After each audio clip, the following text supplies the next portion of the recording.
अस्सलाम वालेकुम। मैं इरम राय बिहाइंड द कैम में आपको खुश आमदीद कहती हूँ। जो लोग मेरे चैनल पर नए आए हैं वो काइंडली चैनल को सब्सक्राइब कर दें और बेल आइकन का बटन भी दबा दें ताकि आपको वीडियोस मिलती रहें। 2-3 दिन से एक स्कैंडल है जो बड़ा उभर कर आ रहा है। कुछ अदाकाराओं का, एक रिटायर्ड मेजर हैं उनकी तरफ से ये स्कैंडल किया गया। फिर उन्होंने कुछ नाम के मुखफ़फ़ दिए, KKSA और MH और MK, इस तरह करके। तो उस पर फिर लोगों में काफ़ी ज़्यादा चाम-गोइयाँ शुरू हो गई, या आप यूँ कह लें कि हमारी तरसी हुई आवाम को एक ऐसा मौज़ू मिल गया जो उनसे बिल्कुल भी रिलेटेड नहीं था, उनके किसी काम का नहीं था, लेकिन उस पर वो सारे लोग शुरू हो गए। अब आप कोई भी सोशल ऐप उठाकर देख लें, आपको हर जगह इनके स्कैंडल्स दिखते नज़र आएँगे। देखें, अगर हम थोड़ा-सा पीछे चले जाएँ ना, मुझे आज भी याद है यूट्यूब चैनल पर भी आपको किसी न किसी जगह पर आपको क्लिप मिलेगा। अल्लाह जन्नत में जगह अता फ़रमाए मोहतरमा नूर जहाँ साहिबा को। वो कहती थीं कि मुस्तफ़ा खैर, एक दफ़ा मैं उनके साथ खाने पर गई तो वो गाना गा रहे थे और वो बड़े बेसुरे थे। तो मैंने उनसे कहा, तुसी तो बहुते ही बेसुरे हो। इसका मतलब ये है कि अदाकारों का सियासतदानों के साथ ताल्लुक़ बड़ा पुराना रहा है। पार्लियामेंट लाजिर से बाज़ार हुस्न तक एक किताब भी आ चुकी हुई है।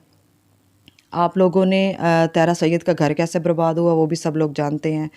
किस तरह ब्यूरोक्रेट्स अपनी बीवियाँ इन सियासतदानों और शहबाज शरीफ जैसे लोगों से दूर रखते थे कि वो किस तरह इनके घर बर्बाद किया करते थे। फिर हमें ऐश्वर्या राय की भी कुछ याद आता है कि उनका बॉर्डर पर कोई चीज़ फंसी थी तो वो आई थी और मैस में हो के तो वो छुड़वा कर ले गई थी। तो ये बड़े पुराने ताल्लुकात हैं, लेकिन यकीन करें, मेरा, आपका या हम आम आवाम का इससे कोई ताल्लुक़ नहीं है। हमारे ये स्कैंडल्स किसी काम के नहीं हैं। क्या इन स्कैंडल्स ने महंगाई ख़त्म कर देनी है? क्या इन स्कैंडल्स ने बिजली की जो लोड शेडिंग सर्दियों में 8-10 घंटे शुरू हो चुकी है लोड शेडिंग, क्या ये ख़त्म हो जानी है? क्या गैस टाइम पर आना शुरू हो जानी है? यकीनन ऐसा नहीं होगा। तो फिर हमें इन मसाइल में क्यों उलझाया जा रहा है?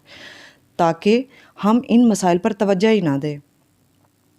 जो पिछले साल 60 रुपए किलो आटा था वो अब 120 रुपए किलो है, लेकिन उस पर आपको मीडिया बोलता हुआ नज़र नहीं आएगा। यहाँ तक कि आवाम को भी वो यही बात स्कैंडल्स में मसरूफ़ कर रहे हैं तो ये भी नहीं बोल रहे। पिछली मर्तबा 10 के 15 रुपए का अंडा था और तकरीबन तमाम सहाफ़ियों ने यूँ किया जैसे दिन रात ये बस अंडे ही खाते थे। अब वो अंडा 30 रुपए का है। ठीक है, उस पर कोई बात नहीं करेगा। जो घी इनको 350 रुपए में बहुत महंगा मिल रहा था, वही ऑयल और घी अब 650 रुपए में है, तो कोई बात नहीं कर रहा।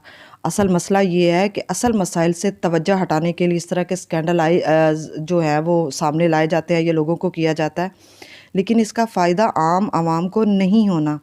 आपको याद होगा मलिक रियाज़ के दामाद का एक केस था। उसमें भी यूँ ही कुछ अदाकाराएँ या शायद मॉडल्स थीं, तो सोशल मीडिया पर कितने लोगों ने उस पर आवाज़ उठाई थी कि जी ज़ुल्म हुआ है, तो मलिक रियाज़ बड़ा आदमी था तो इसलिए उसकी बेटी ने ये कर दिया और वो कर दिया। आम आवाम या आम ट्वीप्स, कितने लोगों को उसका फ़ायदा हुआ? कितने लोगों के अकाउंट प्रमोट हुए? कितने लोगों को वेरिफाइड अकाउंट मिल गया या कितने लोगों को पैसा मिल गया? अकाउंट सस्पेंड तो हो गए थे, मुझे अच्छे से याद है, लेकिन मिला किसी को कुछ नहीं था।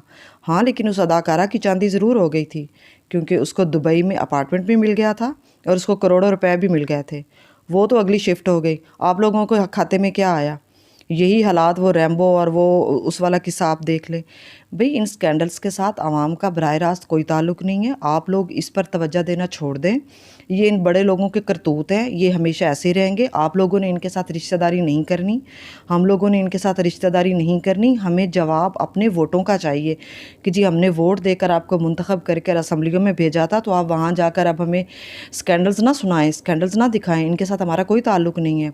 आप हमारे लिए घी सस्ता करें, आप हमारे लिए आटा सस्ता करें, आप हमारे लिए सब्ज़ियाँ सस्ती करें, आप हमारे लिए चिकन सस्ती करें, जो कि 350 में तो महंगी हो रही थी, लेकिन अब 600 रुपए किलो में भी नहीं मिल रही है। तंदूर पर जाएँ, आपको रोटी नहीं मिलती है। एक जो बेरोज़गार आदमी सड़क के किनारे खड़ा है, उसके पास इतने पैसे नहीं हैं कि वो अपने बच्चों के लिए रात को रोटी उनकी पूरी कर सके। 20 से 25 रुपए की एक रोटी हो गई है। तो बराए मेहरबानी आप हम लोग इस पर तवज्जो दें, इन स्कैंडल्स को छोड़ दें। इनका कुछ नहीं होने वाला, ना इनका हमारी ज़ाती ज़िंदगी पर कोई असर होना है। हमारी ज़ाती ज़िंदगी पर हमारी भूख और अफलास का असर होना है, हमारी गैस की बंदिश का असर होना है, हमारी बिजली की लोड शेडिंग का असर होना है, फिर उनके बिलों का असर होना है। اس پر توجہ دیں، ان کے اسکینڈلس کو چھوڑ دیں، اس پر توجہ دینا چھوڑ دیں۔ وہ ہمارے مسائل نہیں ہیں، وہ ہمارے مسائل ہو ہی نہیں سکتے، کیونکہ ہم لوگ تو بس دال روٹی اور چولہے میں جو ہے وہ پھنسے ہوئے ہیں۔ ہم اس سے نہ نکل سکتے ہیں، اور نہ ہی یہ ہمیں نکلنے دے رہے ہیں کہ ان کے بارے میں کوئی بات ہی نہ کرے۔ تو ہمیں ان کے بارے میں بات نہیں کرنی۔ ان کی جو توجہ ہٹانے کی جو یہ سازش ہو رہی ہے نا، اس سے آپ توجہ نہ ہٹائیں۔ آپ اس مہنگائی پر بات کریں، آپ لا اینڈ آرڈر پر بات کریں کہ دہشت گردی کیسے واپس آ رہی ہے، آپ ان مسائل پر بات کریں، تو پھر دیکھیے گا کہ یہ کیسے ٹھیک ہوتے ہیں، اور ان کے اسکینڈلز بھی کیسے سب کے ٹھیک ہو جاتے ہیں۔ تو آپ صرف اپنے مسائل پر، اپنے آپ پر توجہ دیں، ان کو چھوڑ دیں، ان کا کچھ نہیں ہونے والا۔ آپ کا بہت شکریہ۔